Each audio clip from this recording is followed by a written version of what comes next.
yeah, the very cool thing is that Brazil is like the biggest economy in Latin America, and the it's part of the BRICS.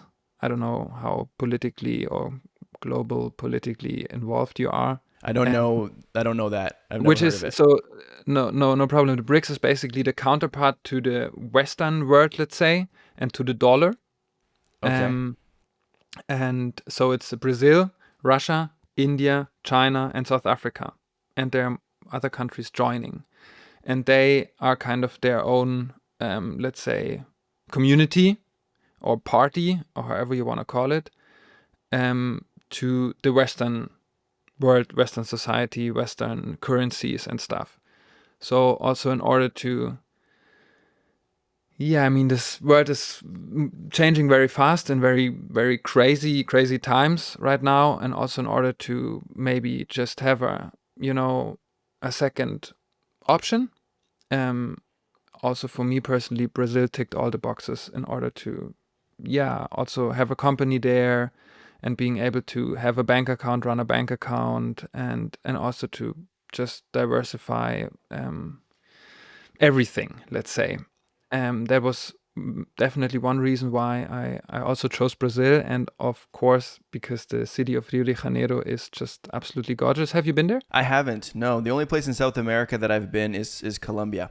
I've never been to another country there. Yeah, I Colombia. was I was shocked at like the size of Brazil. Like obviously it looks big on the map, but even population wise, like the first episode of this podcast that I did was with, I think it was the first one, was with a guy named Anderson Diaz, who was the first Brazilian to travel to every country in the world. And he was telling me about the strength of the Brazilian passport for one thing, and also how the population is like 280 million. Is that right? 280 million, something like that.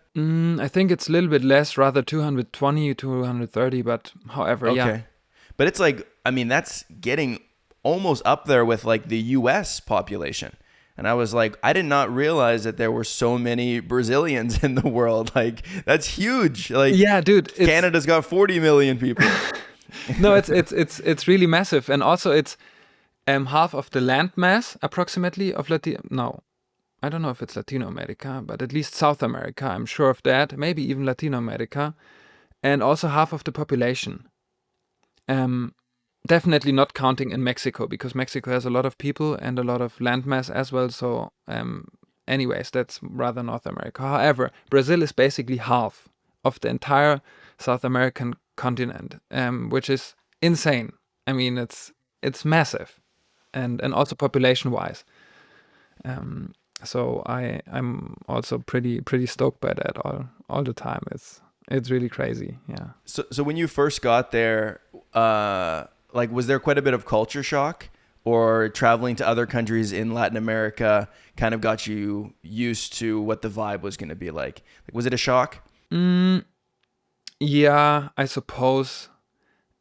It's I think in many different ways because definitely I think generally about Latino America it's has a very unsafe reputation. Maybe it's getting better now, but still, and especially Brazil as well, and especially Rio de Janeiro. It's supposed to be, yeah, not safe, and also kind of, yeah, maybe rough and third world country ish. I get that a lot, but apparently it's not at all.